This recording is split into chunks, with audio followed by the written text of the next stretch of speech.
Hello friends, welcome back to my channel economics easy है बच्चों।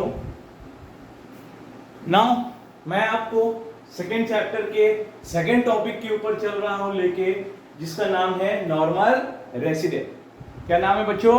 Normal resident. इस concept के अंदर बेसिकली हम लोग ये पढ़ेंगे कि किन किन लोगों को नॉर्मल रेसिडेंट की डेफिनेशन में कवर करते हैं और किन किन लोगों को अपने देश का नॉर्मल रेसिडेंट नहीं माना जाएगा।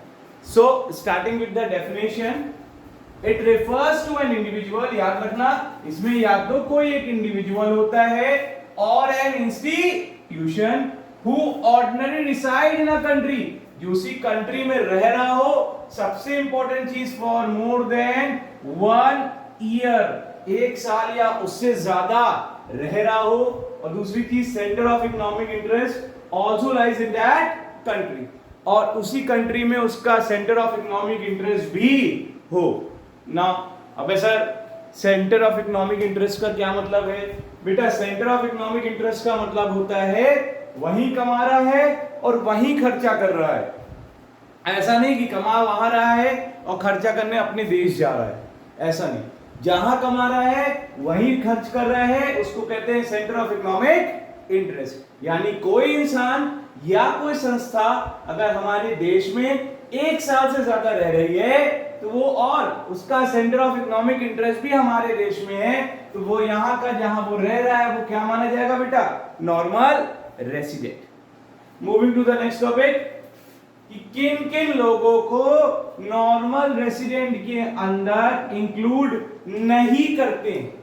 किन किन लोगों को नॉर्मल रेसिडेंट के अंदर इंक्लूड बिल्कुल नहीं करते बेटा?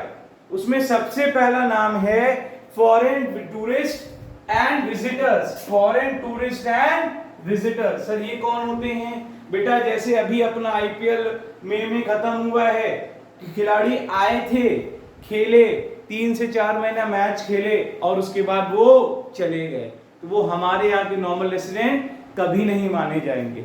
उसके अलावा कोई इंसान हमारे यहाँ घूमने आता है, मेडिकल पर्पस के लिए आता है, रिक्रिएशन पर्पस के लिए आता है, एज अ टूरिस्ट आता है, तो वो कभी भी हमारे देश का नॉर्मल रेसिडेंट नहीं माना जाएगा।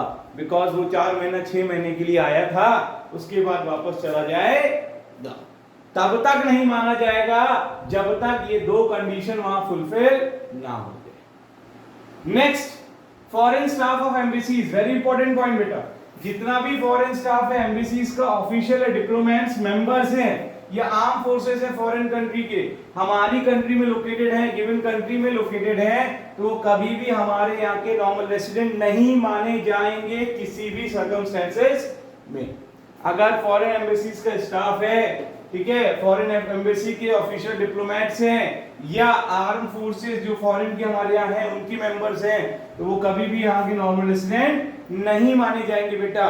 नेक्स्ट, तीसरा, जितनी भी इंटरनेशनल ऑर्गेनाइजेशन जो हमारे यहाँ खुली, मान लो जैसे कि sir international organisation WHO, UNO, ये सब क्या है बेटा? International organisations. ये भले इनके ऑफिसेस इंडिया में या किसी कंट्री में खुले हैं, तो वो वहां के नॉर्मल रेसिडेंट नहीं माने जाएंगे, ये वहीं के माने जाएंगे जहां इनका हेड ऑफिस, जहां इनका मेन ब्रांच है। Next, employees of international organisations. Employees of international organisation बेटा, इसमें क्या होता है? एम्प्लॉइज ऑफ इंटरनेशनल ऑर्गेनाइजेशंस के अंदर वो लोग जो कि इन ऑर्गेनाइजेशन में काम कर रहे हैं, वो भी कभी हमारे यहाँ के नॉर्मल रेसिडेंट नहीं माने जाएंगे जब तक वो ये कंडीशन फुलफिल ना कर दे। सर क्या कंडीशन? या तो 1 साल से ज्यादा रह ले और सेंटर ऑफ इकोनॉमिक इंटरेस्ट भी उसी कंट्री में हो जाए, तो वो कहां के मानेंगे? नॉर्मल रेसिडेंट जहां पर वो रह रहे हैं वहां के माने जाएंगे। कौन लोग बेटा? Employees of international organisation. कब? जब ये कंडीशन फुलफिल हो जाए। ये नहीं होगी तो ये एम्प्लॉइज भी यहाँ के बिल्कुल नहीं माने जाएंगे। Next, crew members of foreign vessels. अब सर ये क्या होता है? क्रू मेंबर्स कौन होते हैं? फॉरेन वेसल्स क्या होता है बेटा? समुद्री जहाज एक शहर से दूसरे शहर टहलता है, और जब किसी शहर जाता है, देश जाता है, किसी देश जाता है, तो उस जहाज के साथ उसमें काम करने वाले कर्मचारी भी जाते हैं, जिसको क्रू मेंबर कहते हैं। वो भी वहां जाते हैं और वहां की जहाज में वहां की एंट्री में जाएंगे। जब तक जहाज रहेगा तब तक वो भी रहेंगे। तो जब तक मान लो 2 महीना है, 3 महीना है, 4 महीने, उसके बाद वो वापस चले आएंगे। तो इसलिए वो कभी भी हमारे नॉर्मल रेसिडेंट नहीं माने जाएंगे। हाँ, यहां पर भी कंडीशन लगती है, अगर जहाज 2 साल 3 साल के लिए वहीं खड़ा हो गया, मेंबर वहीं रह गए, तब फिर वो आके नॉर्मल रेसिडेंट होंगे, क्योंकि यहां पर ये कंडीशन फुलफिल हो जाएगी, ये 1 साल से ज्यादा और centre of economic interest. Last point, border worker. अब सर बॉर्डर वर्कर क्या होता है? भाई सर बॉर्डर वर्कर कौन होते हैं?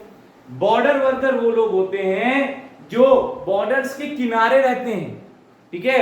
बॉर्डर्स के, देश की कंट्री के बॉर्डर्स जो होती हैं, रेखाएं होती हैं, लाइन, वहां पर रहते हैं और समय समय पे बॉर्डर क्रॉस करके काम करने जाना होता है और वापस से काम करके अपने देश आ जाते हैं। तो वो कभी भी ऐसे लोग जिस देश में काम करने जा रहे हैं वहां के नॉर्मल रेसिडेंट नहीं होंगे, जिस देश में एक्चुअल में रह रहे हैं वहां के नॉर्मल रेसिडेंट माने जाएंगे बेटा।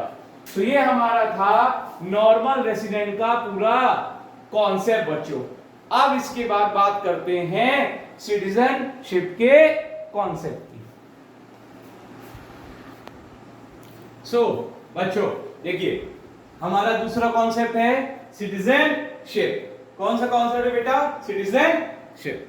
हिंदी में इसको बोलते हैं नागरिकता। कैसे किसी इंसान को किसी देश की नागरिकता मिलती है, इंग्लिश में बोलते हैं सिटीजनशिप। तो बेटा 2 तरीके हैं किसी भी देश के सिटीजनशिप हासिल करने का, या किसी भी देश के नागरिक होने का, या किसी देश की नागरिकता हासिल करने का। पहला है a person born in that country. उसी देश में पैदा हो गए आप तो आपको नागरिकता मिल जाएगी।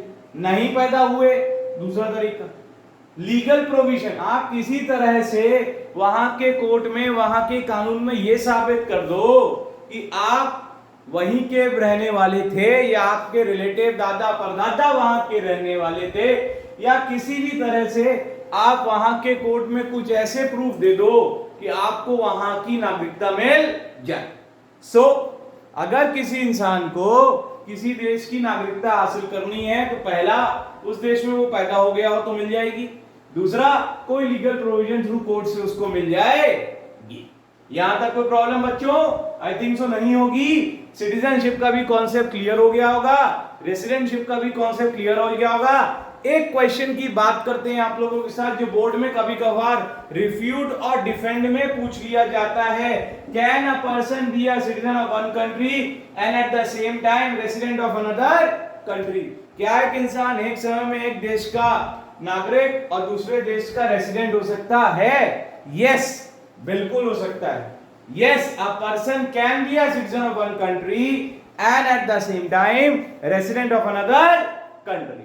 बस फर्क क्या है कि अगर वो दूसरी कंट्री का रेसिडेंट तभी होगा जब वहां पर वो रेसिडेंटशिप वाला कॉन्सेप्ट फॉलो कर रहा होगा। सर क्या कॉन्सेप्ट था? अभी पढ़ाया, 1 साल या उससे ज्यादा, और सेंटर ऑफ इकोनॉमिक इंटरेस्ट भी वहां पर उसका हो, तो वो क्या कहलाएगा? एक शहर का सिटीजन, देश का, और दूसरे देश का resident. Is it clear? So ये भी क्वेश्चन है जो कि बोर्ड एग्जामिनेशन में काफी इंपॉर्टेंट है। बोर्ड पॉइंट ऑफ व्यू से नॉर्मल रेसिडेंट का कॉन्सेप्ट बच्चों पूछा जाता है और सिटीजनशिप का भी पूछा जाता है।